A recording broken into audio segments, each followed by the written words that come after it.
Hello मंडळी, नमस्कार. तर मी प्राची.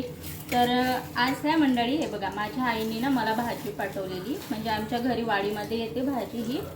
तर ही आता पावसाळ्यामध्ये आपल्याला ही भाजी मिळते. तर खूप हिचे वैशिष्ट्य आहेत म्हणतात. आता मला नाही माहिती, मी जास्त काही बनवले नाही.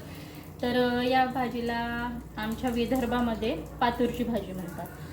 तर मंडळी कंटिन्यू करा व्हिडिओ. आणि ना आता मी या भाजीला साफ करून घेते आणि त्याला चिरून वगैरे घेते. आणि याच्यानंतरचं तुम्ही रेसिपी कंटिन्यू करा, म्हणजेच व्हिडिओ बघा, तुम्हाला समजेल ही कशा प्रकारे बनवायची आहे. तर तसं तर सगळं साफ करून दिलं आहे आईंनी मला.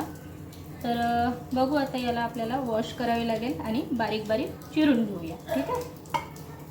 बघा मंडळी, मस्त 2-3 पाण्याने मी याला वॉश करून घेतलेलं आहे. तर आता याला आपण कट करून घेऊ सुरीने.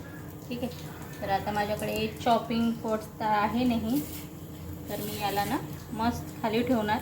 छान पुसून घेतला होता आणि सुरीने, विडी नाही आहे तर सुरीने बारीक बारीक असं कापून घेणार आहे.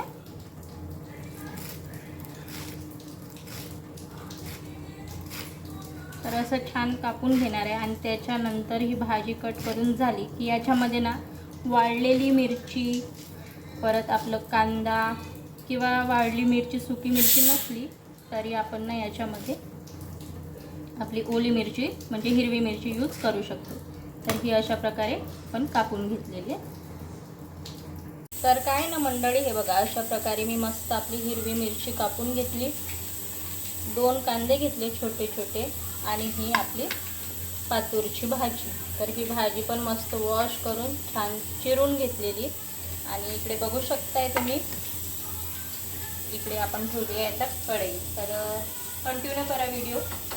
तर ही आपली कढई ठेवली आणि त्याच्यामध्ये आपण टाकतोय ऑइल.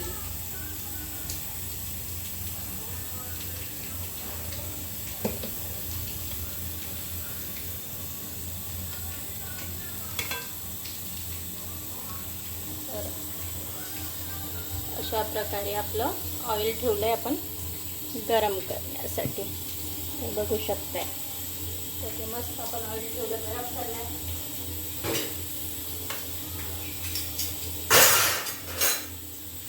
तर काय, या भाजीला ना कुठलेच मसाले लागत नाही. याची स्वतंत्र एक आपली चव असतं रानातल्या भाजीची. तर ही रानात पण येतो आणि खाली आपलं काही प्लॉट वगैरे असेल त्याच्यामध्ये येतो, नाहीतर मग शेताच्या कडेला वगैरे. तर पावसाळ्यामध्ये अशा रानभाज्या भरपूर भेटतात खाण्यासाठी आणि त्याचे ना वेगवेगळे असे गुणधर्म भरपूर प्रमाणात आहेत.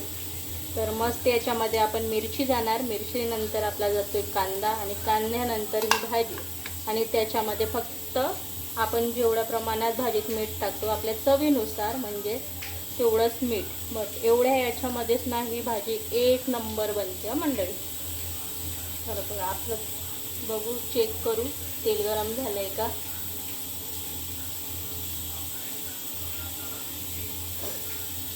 जिरं टाकतात, कुणी नाही टाकत, कुणी टाकतात, पण आपण जिरं पण नाही टाकणार आहे याच्यामध्ये. फक्त कांद्यामध्ये फोडणी देणार आहे भाजीला. आणि एका साईडला बघू शकता भाजीसोबतच आपण लावला इकडे वरणाचा कुकर. आणि ना अजून एक दाखवते, माझा आजचा म्हणजे बेतच दाखवते तुम्हाला जेवणाचा. हे इकडे मळून ठेवलं आहे मी भाकऱ्यांचं पीठ. तर या भाजीसोबत भाकरी, चपाती आणि गरम गरम राईससोबत पण खूप छान लागते. तर आपलं ऑलमोस्ट तेल तापलेलं आहे, बघू शकताय. तेल तापलं आहे आपलं. तर आता मस्त याच्यामध्ये आपण टाकूया आपला कांदा.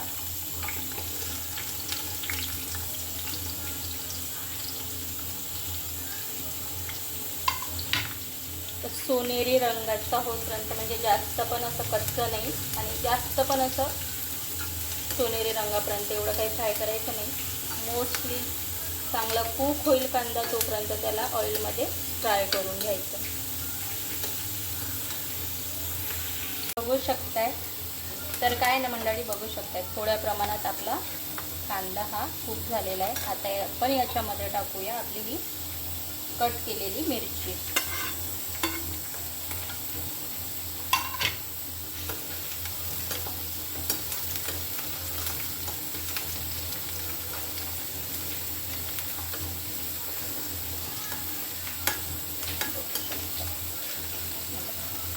मिरची आता खूप होऊ द्यायची थोडी कांद्यामध्ये आणि याच्यामध्ये आपण टाकूयात थोडं मीठ.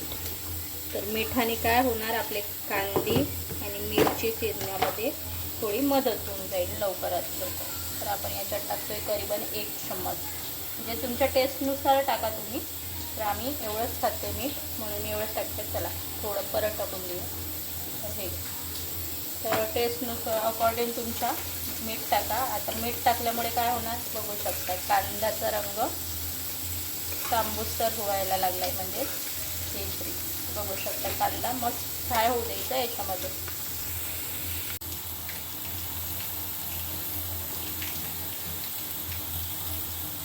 तर बघू शकताय मंडळी, आपली मिरची आणि कांदा चांगल्या प्रकारे कुक झालेला आहे याच्यामध्ये. तर आता याच्यानंतरची प्रोसेस काय राहील बघू शकता. आता आपण याच्यामध्ये टाकूया की आपली पातूरची. आपण आता याच्यामध्ये टाकूया आपली पातूरची भाजी.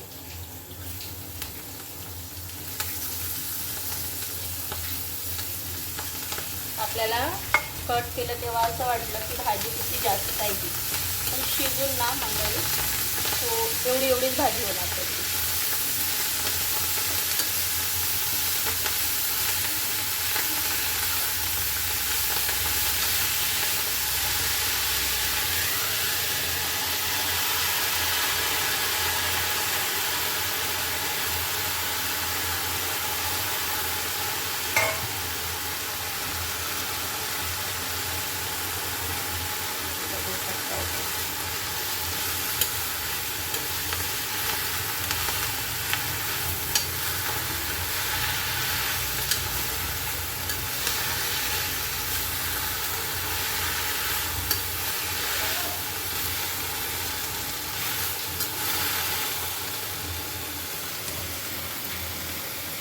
तर बघू शकता आपण कट केली त्या टायमाला किती भाजी दिसत होती आणि आपण ऑइलमध्ये टाकल्यानंतर फोडणी दिल्यानंतर भाजी बघू शकताय तुम्ही किती कमी प्रमाणामध्ये झाली आहे. आणि परत पूर्ण शिजल्यानंतर ना मंडळी, पूर्ण शिजली की एकदम एवढीशीच भाजी होणार. तर असं आता आपण हिला 10 मिनिटे शिजू देणार आहे. तर मस्त 10 मिनिट आपण हिला झाकून ठेवून देऊ. 10 मिनिटासाठी शिजू देऊया. 10 मिनिट झालेली आहे मंडळी. आपण चेक करूया आता ही भाजी पडली का. बघू शकता, मी तुम्हाला म्हटलं होतं ना की भाजी शिजून किती कमी होणार. तर हे बघू शकताय तुम्ही. बघा आपण किती भाजी बनवलेली होती आणि याचं शिजून बघू शकताय की थोडीशीच झाली आहे. तर काय ना मंडळी, खानदेश साईडला म्हणा किंवा तिकडे पुण्या साईडला ना भाज्यांमध्ये दाण्यांचा कूट टाकतात. तर तुम्ही या भाजीमध्ये दाण्याचा कूट पण यूज करू शकता, छान लागतो. पण मी काही दाण्यांचा कूट आज यूज करणार नाही आहे, मी सिंपल बनवलेली आहे. तर व्हिडिओ वगैरे आवडला असेल ना मंडळी तर एक लाईक करून जावा. तर हाच होता आज आपलं भाजीचं रेसिपी, पातूरच्या भाजीची ही रेसिपी मी तुमच्यासोबत शेअर केली एकदम सिंपल तरीक्याने. तर भेटू अशाच एका नवीन व्हिडिओमध्ये. तर बाय.